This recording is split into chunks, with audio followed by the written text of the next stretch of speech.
മനസ്സിലാക്കിയിട്ട് ഇവരെ ബോധ്യപ്പെടുത്തിയിട്ട് പിന്നെ ഈ റിസ്ക് ആരാ ഏറ്റെടുത്ത്? രതിയുടെ ജാമ്യത്തിലാണ് ഈ 4th ക്യാൻസർ ഇരിക്കുന്നത്. എന്നിട്ട് രതിയാണ് ഞാനിങ്ങനെയൊക്കെ അവരോട് പറഞ്ഞിട്ടുണ്ട്, എൻ്റെ ഉദ്ദേശം അമ്മയെ പല മനുഷ്യരെ അറിയണം ഇതിലൂടെ, അതാണ് സത്യം. അപ്പോൾ എൻ്റെ ഉദ്ദേശം, അപ്പോൾ ഉദ്ദേശശുദ്ധി കറക്റ്റാണ്, നിക്ഷേപം കൂടുന്ന പരിപാടിയാണത്. അപ്പോൾ അമ്മ ഈ വിഷയം ഈ ഫയലെടുത്ത് ഒപ്പിട്ട് കളയുടനെ എന്തെല്ലാം പറഞ്ഞാലും, സമയം പോയെന്ന് പറഞ്ഞാലും സമയം കഴിഞ്ഞെന്ന് പറഞ്ഞാലും, മറിയം അങ്ങോട്ട് ഒപ്പിട്ട് കഴിഞ്ഞാൽ അങ്ങനെ പച്ചമഷി അങ്ങോട്ട് വീണ് കഴിഞ്ഞാൽ പിന്നെ അവിടെ പിന്നെ വേറെ ഓവർ റൈറ്റിംഗ് ഒന്നും വരത്തില്ല. കർത്താവിന് അതിൻ്റെ പ്രത്യേകം ഒപ്പിടുകയില്ല, റിമാർക്ക് എഴുതത്തില്ല. അത് മറിയം എന്താ കാര്യത്തിൽ അവർ അനാദി കാലം മുതലേ തിരഞ്ഞെടുക്കപ്പെട്ട ഒരാളാണ്. അവർക്ക് വചനത്തിൻ്റെ എല്ലാ ഭാഗങ്ങളെയും പെട്ടെന്ന് ഓപ്പൺ ചെയ്ത് കിട്ടും.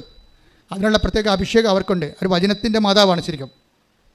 അപ്പം അതുകൊണ്ട് തന്നെ ഈ വലിയപ്പൻ ആശുപത്രി RCC പോയിട്ട് പിറ്റേ ആഴ്ച ടെസ്റ്റ് ചെയ്തപ്പോൾ ഒരു ക്യാൻസറും ഇല്ല ആളിന്. ആരാണ് ഇവർക്ക് സൗഖ്യം കൊടുത്തത്? രതി എന്ന് പറയുന്ന ആളാണ്. ഇത് ഈ വല്യപ്പൻ ആരാണ്? ഒരു പച്ച ക്രിസ്ത്യാനി.